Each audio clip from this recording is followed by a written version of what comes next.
आपने जैसे कहा कि कोई नहीं, कुछ नहीं होता तनाव एंड एंग्जाइटी, लेकिन जो डॉक्टर्स हैं उनके पास बाकायदा पैमाना होता है कि अगर आप इतने लेवल तक पहुँचे हैं तो आपको इतना हाइपरटेंशन है, इससे ज़्यादा है तो ये है, और अगर इससे ज़्यादा सुसाइडल थॉट आ रहे हैं तो आप अब डिप्रेशन की तरफ बढ़ गए हैं। तो डॉक्टर्स भी अपनी ओर से मतलब वो साइंस लेके बैठा हुआ है, आप कहते हैं कुछ है ही नहीं, तो वो लोग जो बहुत सीवियर कंडीशन में है वहाँ तक पहुँच गए, उनके लिए फिर क्या स्वधर्म हो?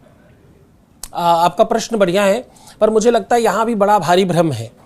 जो मेडिकल साइंस है जिसको आप पढ़कर डॉक्टर बनते हो, वो जिस देश से आई है उस देश में पैमाना उतना रहा होगा। हर जगह देश काल परिस्थिति पर पैमाने चेंज होते हैं।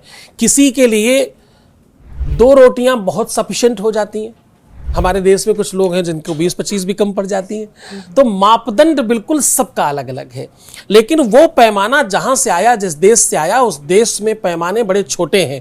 उनके यहाँ गाय होती नहीं, उनके यहाँ दूध होता नहीं, उनके यहाँ घी होता नहीं, उनके यहाँ संस्कृति होती नहीं, उनको प्रणाम पता नहीं, उनको यहाँ का माहौल पता नहीं। जिन देशों में 12 महीनों में 10 महीने ठंड पड़ती है और कोई मौसम जानते ही नहीं, जिनके यहाँ खाने के नाम पर सिर्फ नमक पता है और कुछ पता ही नहीं है, उनको मिर्च, धनिया, मिर्चा, लून, आपका हल्दी, आपका जीरा, आपकी अजवाइन, तमाम तरीके की जो औषधियां हम नित्य खा रहे हैं उनको मालूम ही नहीं है, वो पैमाना कैसे सेट करेंगे? कुछ भी जानने के लिए सब जानना पड़ेगा।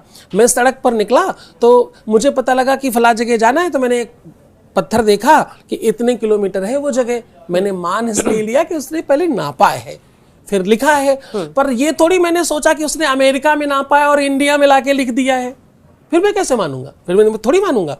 अमेरिका का नापा हुआ इंडिया में लिखा जाएगा, मैं कैसे मानूंगा? इंडिया में नापो, इंडिया में समझो। हमारे यहाँ अमाद, प्रमाद, अवसाद, इसके लिए संज्ञाएं हैं, पर इसका एक मापदंड है जिसके लिए हम समझते हैं कि आपकी मान्यता ही आपको डिप्रेस्ड करती है। उसका सोल्यूशन क्या है? मानना बंद कर दो कि मैं डिप्रेस्ड हूं। कितना सरल सोल्यूशन है। क्या सोल्यूशन है?